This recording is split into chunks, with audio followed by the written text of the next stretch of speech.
Good morning. Welcome to First Unitarian Church of Wilmington, Delaware.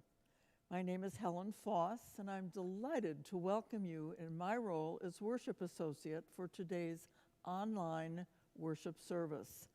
And by the way, most all of us are live today in the sanctuary.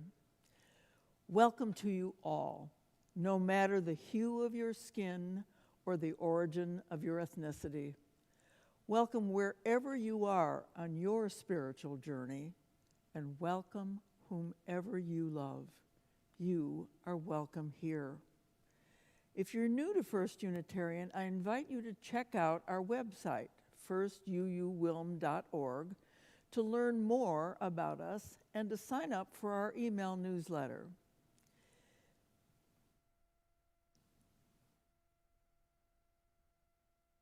Today is what one would call a very bittersweet day, a day to savor our relationship with our beloved minister, Reverend Pamela Watt, as she says goodbye to us, a day to let her go and wish her Godspeed as she focuses her energy on caring for her parents. It was a tough decision for her, one we respect and understand, but it is still hard on all of us.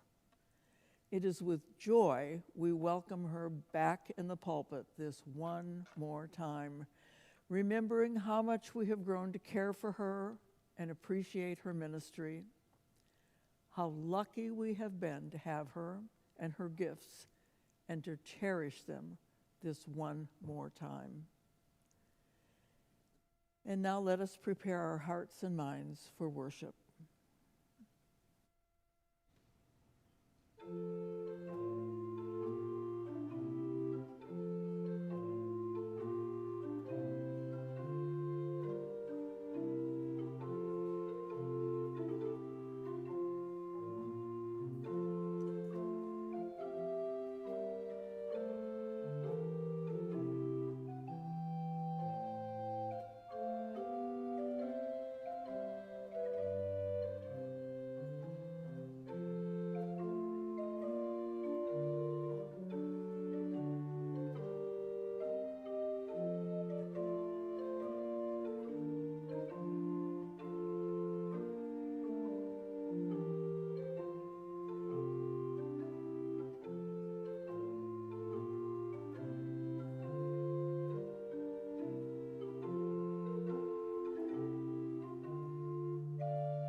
I invite you to take a moment to feel the connections of all those who are gathered in this virtual space. What if we could transcend physical space and time, feel the company of others as if we were all in the sanctuary, right here, right now? So someone looks your way and smiles, and you can see the twinkle in their eye. Or you hear the gentle laughter of a baby a few rows away. Light is coming in through the windows. You smell the promise of coffee after the service. Feel the warmth of this community right here, right now. The community that holds us through all the ups and downs of life. The community that draws us ever toward our best selves. This community that casts a vision of justice for all people and care and compassion for our world, and the community that calls us to make that vision a reality. Even when we are separated by time and space, we have the capacity to unite in our heart and mind. As we prepare for this time together, I invite you to imagine an opening, a relaxing of your heart and mind. I invite you to feel a closeness and connection to each and every person who is gathered here in spirit, if not in body, as we lift up who and what we wish to be in this life.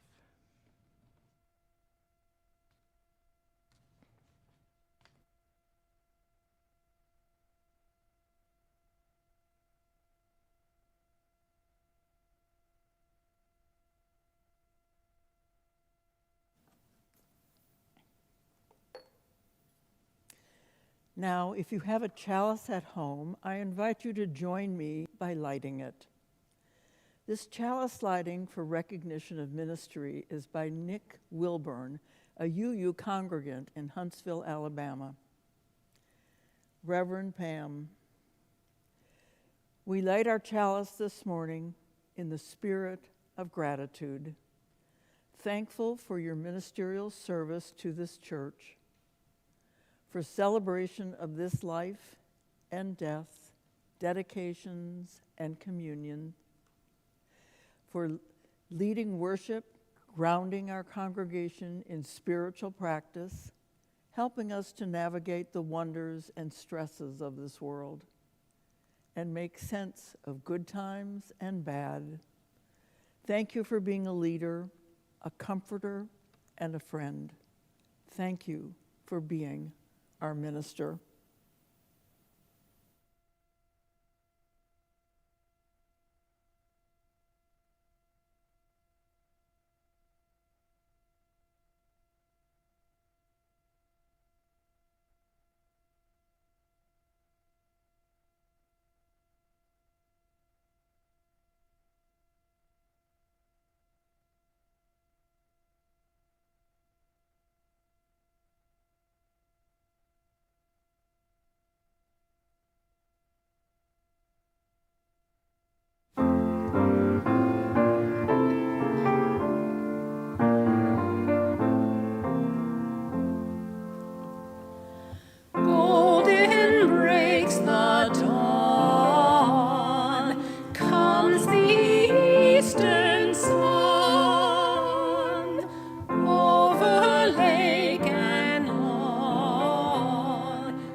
Dawn break in me too.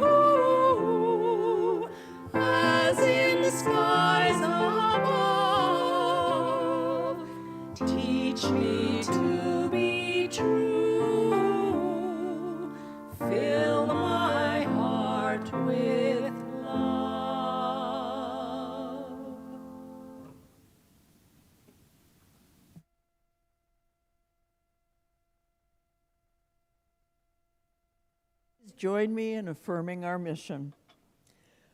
First Unitarian Church of Wilmington is a beloved community that nourishes minds and spirits, fights injustice, and transforms the world through loving action.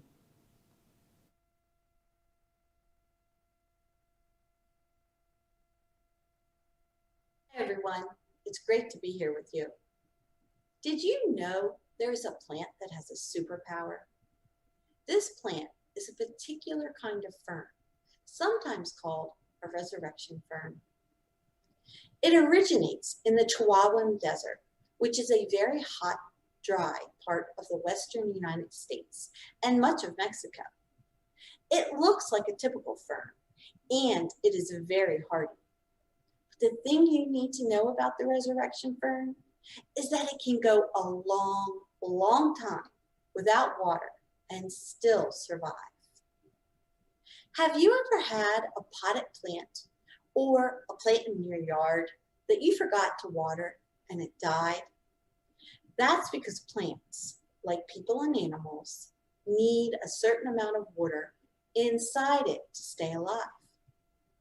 Let's say a plant needs this much water to stay alive. This is a glass of water that I've added some blue food coloring to so that you can see it better. Now, the water will keep getting used up by the plant. So the plant will depend on more water to come in. Someone will need to water it. It will need to be exposed to rainwater. All it takes is for the plant to lose just a small amount of water. Let's say this much water that isn't replaced. And very quickly, with just that little bit of water missing, it will die. Well, if you have a resurrection fern and you forget to water it, the leaves will slowly turn brown, and they will also curl in tighter and tighter until it looks like a ball. Even its roots will pull up into the ball. Here's where its superpower comes in. Imagine this ball out in the desert. It uses the wind to push it along in search of water. Because it's shaped like a ball, it just rolls along the ground. The resurrection fern can lose up to 95%, almost all of their water, and be dried out like that for up to 7 years. They will look dead, and any hope of life will seem impossible. But then, when they finally stumble into some water or rain comes, those leaves will absorb even the smallest amount of water, and the plant will bounce back to life very quickly. Here is a resurrection fern that has been dried out for a long time. We are watching a sped up version of what happens over the 48 hours after it gets some water.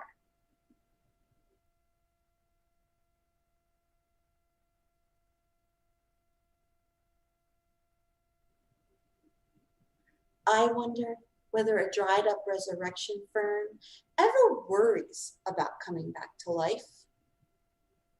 I wonder what it feels like to be all dried up and then to finally find water again.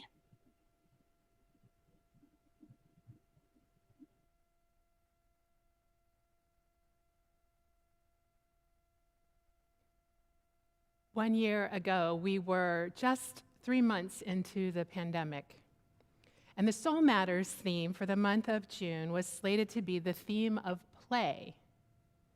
But as the pandemic went into April and May, and more people were dying from this virus that we were still only beginning to understand, while we were hyper-vigilantly watching every item brought home from the grocery store, while we were hunkered down, wondering when, not if, the virus would come to our home, to our loved ones.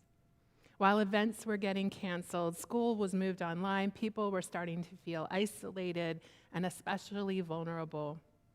And our country still had a president who was leading us into self-interest and hate with ignorance and lies. Remember that? Just 1 year ago. It was a hard time. And the organizers of the Soul Matters theme, sensitive as they were to heartbreak and worry, changed the theme from play to compassion. Now, who can argue with compassion as a theme? But even still, I thought then, as I still think today, that in June of 2020, with all of us reeling from the pandemic in full swing, maybe what we needed most was a month to reflect on the theme of play. Someone once said that the opposite of play is depression. Now, I don't know whether that's true, but I do know that over the last year in particular, we've seen a rise in rates of depression and anxiety. And so I wonder whether play might be a helpful antidote. I love this idea of the resurrection fern rolling about in the desert, bumbling here and there, testing new pathways, finding different discoveries, chasing horizons, playing in its environment until ultimately it finds some water to settle into.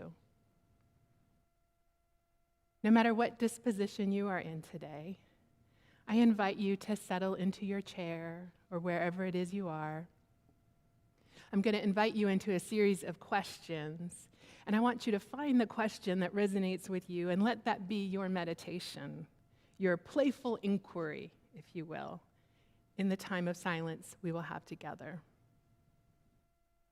So close your eyes,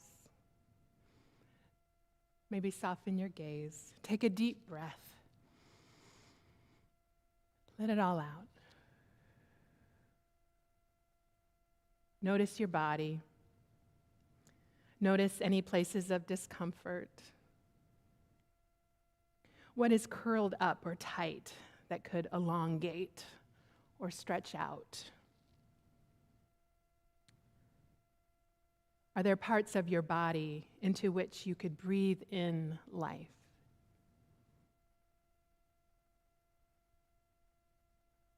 If you were to be more alive right now, how would that look in your day-to-day life? If you had more energy, what would you do with it? How are the ancestors calling you to use the precious time you have left on this earth?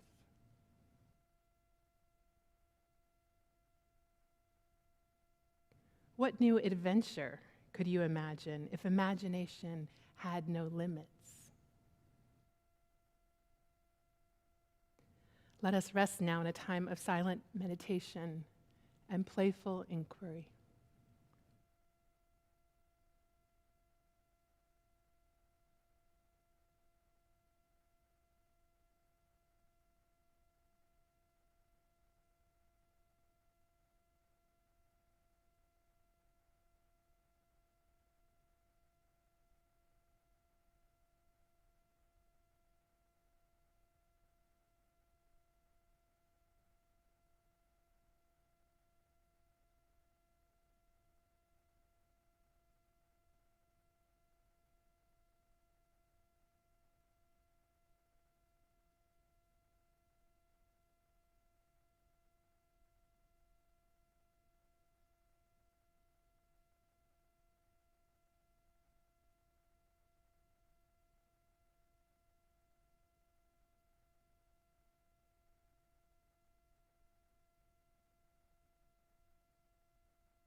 We come together today with care and concern for ourselves and others.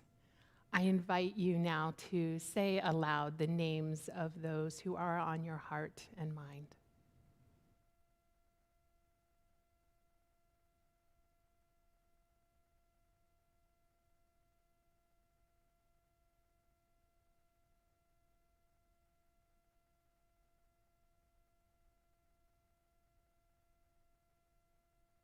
May all whose names were spoken and those unspoken find peace and healing this day.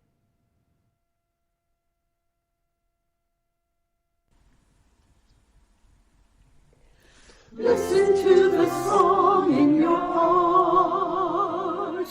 Listen to the song in your heart. A song of love, everyone has a part. Listen to the song in your heart. Listen to the song in your heart. Listen to the song in your heart. A song of love, everyone has a part. Listen to the song in your heart.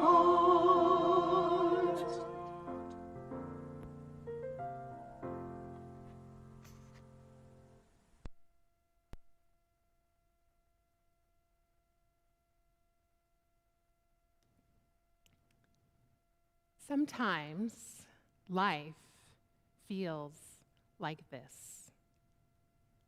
It's dry and hard, curled inward. There's no green. This little fern knows that opportunities for water are often few and far between. It has evolved to weather such drought, but it can only go so long. So much of what gives it life has been drained out of it. When we experience change or loss or trauma, we too have a natural impulse to go inward, to self-protect, to conserve resources. The result might be that we come off as rough on the outside, maybe a little inflexible, maybe even on the verge of drying out. Or maybe this isn't a person, but the whole of humanity, retracting from the impact of COVID, retracting from the trauma of illness, violence, poverty, oppressions against entire groups of people. Or maybe this is the world itself, the planet, folding in from devastations of human consumption that are destroying waterways, polluting otherwise clean air and soil, upsetting the natural cycles of life.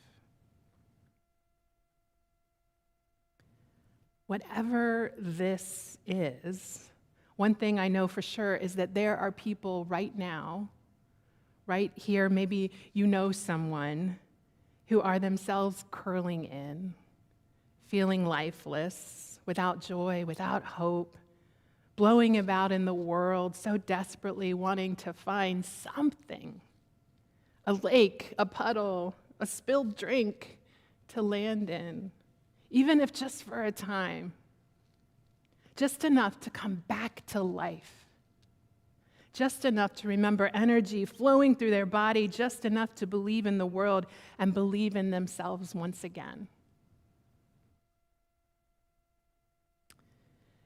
As I arrived here 2 years ago to this church, and even as I leave you now, I believe with 100% of my being that First Unitarian Church is a critical place for those people in need of that life-giving energy. Because what this church can do, that's so hard to find these days, is be that place where people offer that life-giving water. That is to be that place where one can find kindness and joy, love, understanding, hope, encouragement, equality, healing, generosity.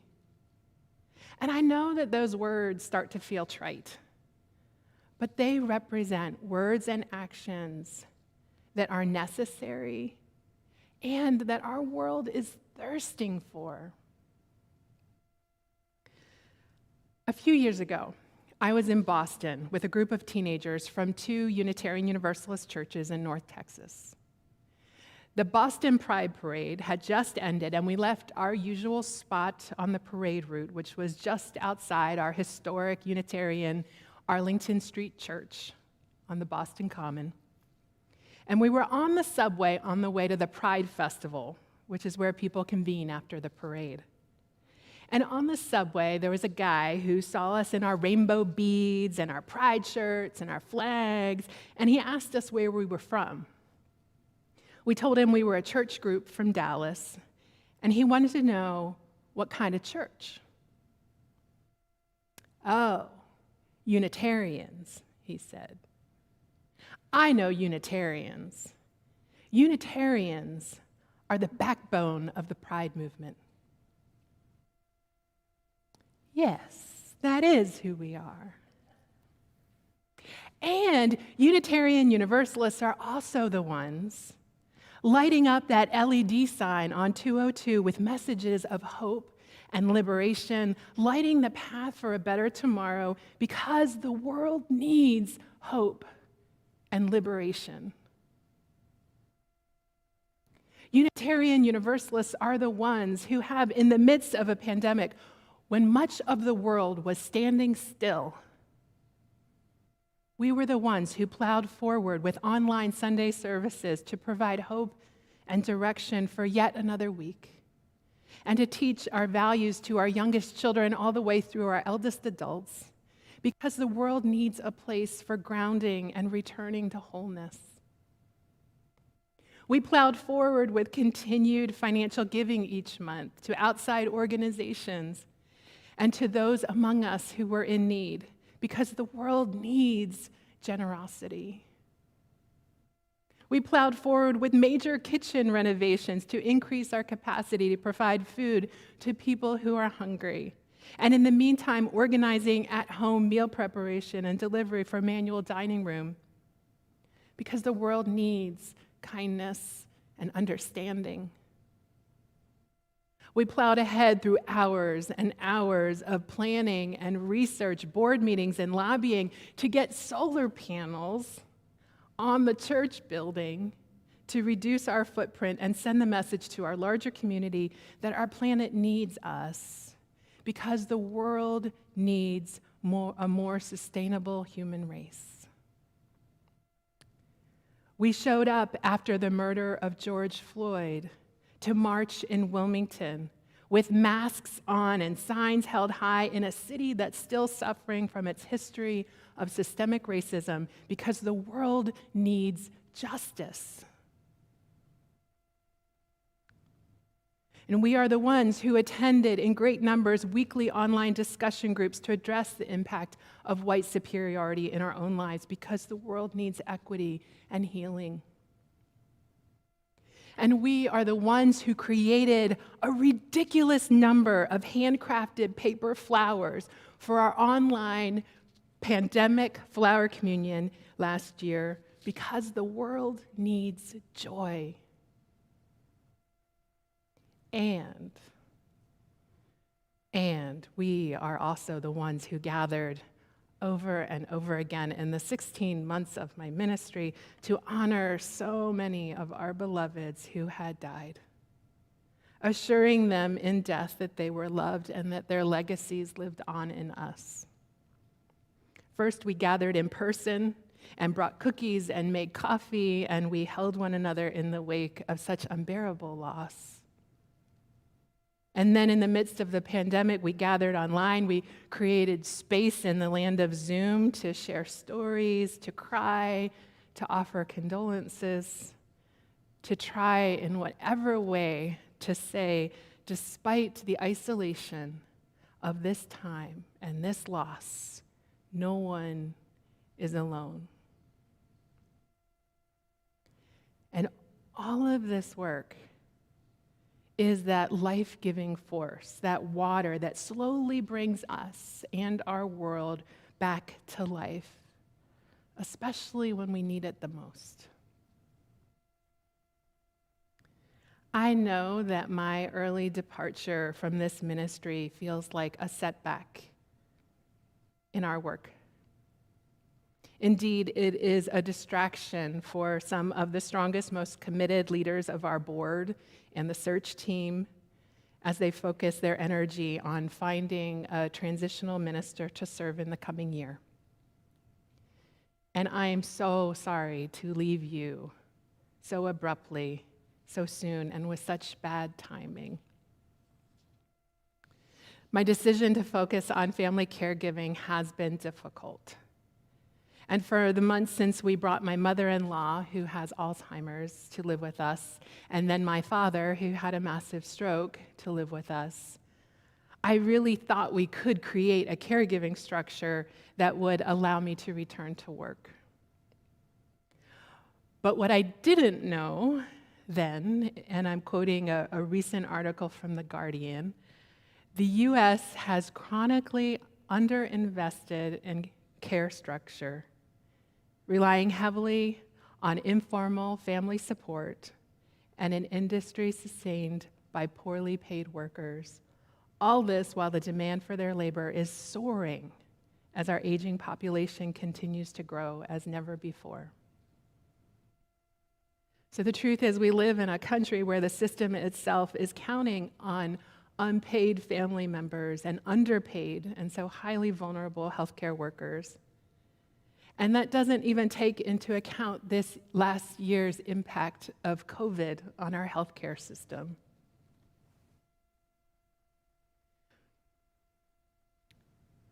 This past year has challenged me and stretched me in ways I could not imagine. And when this little resurrection fern came into my world, I realized it was a much-needed gift. This little dried-out ball looks dead, but give it a little water, and it will begin to come back to life. In fact, if you look closely enough, there are hints of green in there. And if I were to leave you with one message today, which is really what this moment is about, it's that when the life seems to be drained out of you, or drained out of the congregation or the world, and you want to give up entirely, just keep adding water. That is, embrace that which gives you and our world life. Cultivate love and joy, justice, even when you think it won't make a bit of difference, even when growth is excruciatingly slow. We are Unitarian Universalists. We do not wait in the wings for someone else to do something because we are not certain that someone else will come along. Instead, what I expect to keep hearing from strangers on the subway is that Unitarian Universalists are the ones who could have curled up in a ball and stayed that way forever, but instead sought water and brought water to a world in need. Today is my last worship service with you. I have been honored to be your minister, even if for such a short time. I'm now officially unemployed as I continue the hard work of family caregiving. But I don't want you to think that caregiving isn't full of rewards. In the last several months, I've gotten to hear and record stories of my father's childhood in Hawaii. And I've gotten to sing and dance with my mother-in-law and even learn some German from her. I get to go on walks in the park with my father in his wheelchair and drive through the greening hills with my mother-in-law. But I will miss each of you and our ministry here.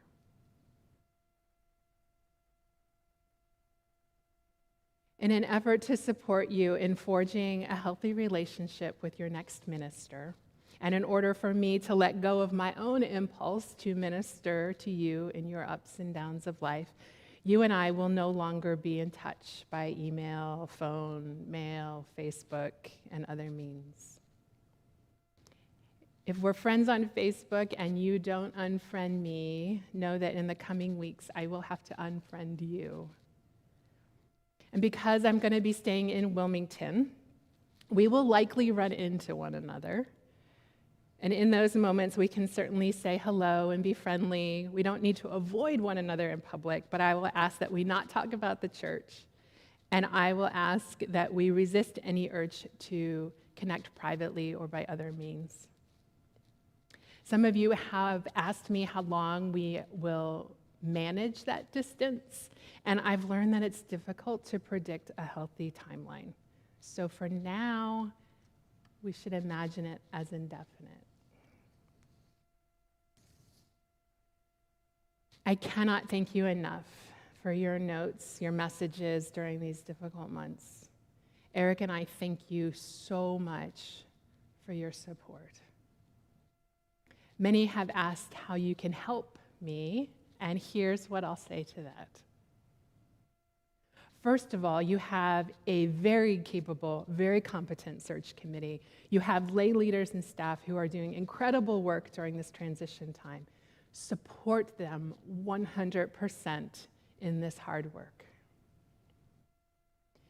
And in this time of transition, I invite you, I ask you to experiment with stretching and expanding, unfurling. See how big you can get. Look for what gives you life as individuals, as families, as a congregation.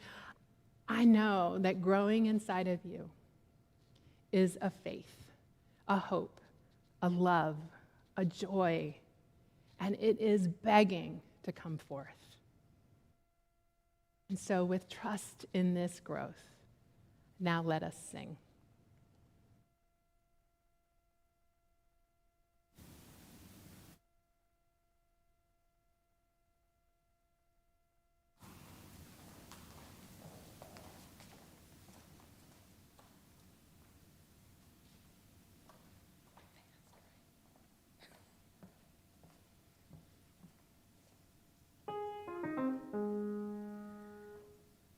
Let us sing. Sing to the power of the faith within. Let us sing. Sing to the power of the faith within. Lift up your voice. Lift up your voice. Be not afraid. Oh, let us sing to the power of the faith within. Now let us sing. Sing to the power of the hope within. Now let us sing. Sing to the power of the hope within. Lift up your voice. Lift up your voice. Be not afraid. Now let us sing to the power of the hope within. Now let us sing. Sing to the power of the love within. Now let us sing. Sing to the power of the love within. Lift up your voice. Lift up your voice. Be not afraid. Be not afraid. Now let us sing to the power of the love within. Now let us sing. Sing to the power of the joy within. Now let us sing. Sing to the power of the joy within. Lift up your voice. Lift up your voice. Be not afraid. Be not afraid. Oh, let us sing to the power of the joy within.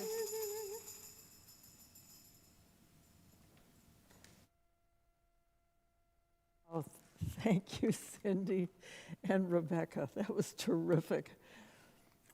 Now's the time for our stewardship moment. The time to step up to take care of this beloved community as we reflect on how much First Unitarian means to us. It was 55 years ago that Robert and I entered this sanctuary for the first time to attend a memorial service, and we knew we had found our spiritual home. For nearly 30 years, we treasured Reverend Bob Doss's sermons. So many times I felt he was talking just to me, wherever I was at that point in my often stressed work life, and wherever I was on my spiritual journey. Later, I remember smiling again and again as Reverend Patrick O'Neill would add a tagline to his very thoughtful sermons, "Something to think about as you wash the dishes." And it always was. And now I think how I have savored Reverend Pam's ministry with us. Robert and I were reflecting on how often she captured in words what it was about Unitarian Universalism that was important to us. And I have to especially express my great joy and gratitude for serving as one of the worship associates. She launched her ministry with us with thoughtful services, then turned on a dime when COVID hit and we shifted immediately to online worship, seamlessly leading meaningful services for the next 9 months before she took her leave to help her parents. I don't know about you, but I have taken great pleasure in joining our Sunday online worship, surprising myself that they could mean so very much coming on my screen at home. In addition to getting so much from our Sunday services, it's been the giving of my time to our community that also has been of great reward. Singing with the choir, caught up in a high, performing Vivaldi, just for example, or the warmth of building community with new awarenesses when creating our welcoming congregation journey back in the 1990s, or my time as board president as well as a board member, or just this month, working with the Ilya leadership as they developed their mission statement in an effort to make their excellent work even more effective. Aren't we fortunate to have these endless opportunities to make a difference and finding great meaning while we do it? This church is here for us because we support it. I invite you now to use this opportunity to make a contribution. There are 3 ways you can do, as you can see on the side of your screen: writing a check, mailing it to the church, or going to the church website to the donation page, or using the Give Plus app on your smartphone. Now please join me in dedicating our offering.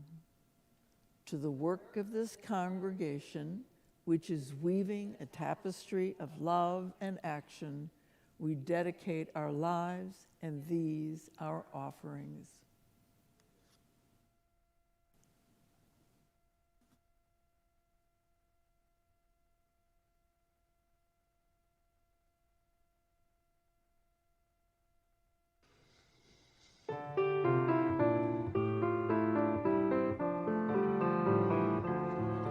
My blood doth rise to the roots of yon oak, her sap doth run in my veins. Boundless my soul like the open sky, where the stars forever have lain.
I want to remind you that we have a Zoom coffee hour after the service, and there's link information in the email that went out with the service information, and you can email the AV team for that link if you need it.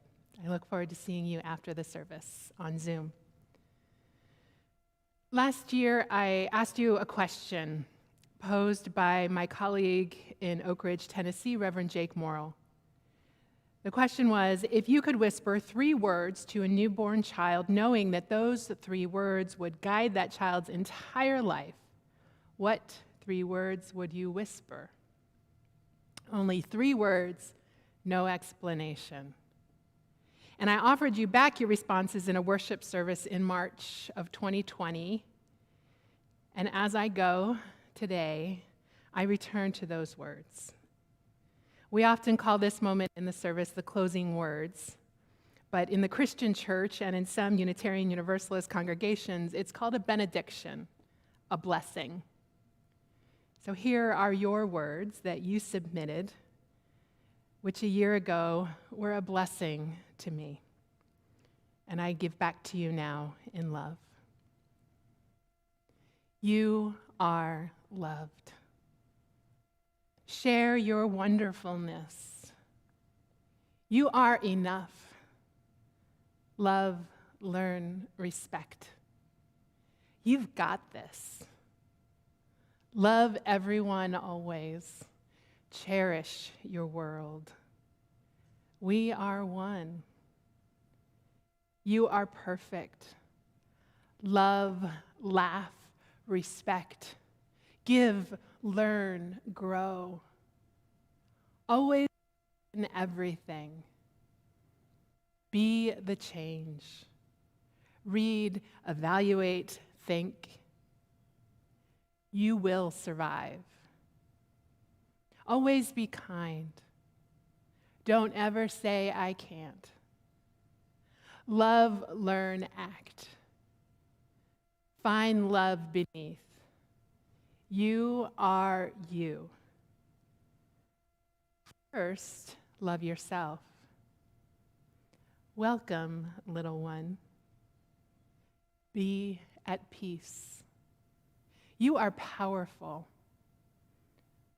with compassion and love. Just be you. Love your neighbor.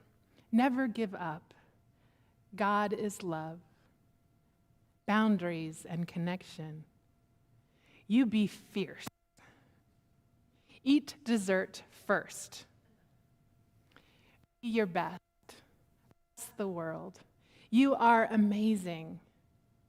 Brace yourself, kiddo. You are sufficient. Love is enough. Always choose love. Slow, deep breaths. Everything is love. This is it. You belong, love. Follow your gut. Live long and prosper. You are wanted. Believe in yourself. Freedom is priceless. It's all holy. You are important. Always follow your heart. We love you. You are loved.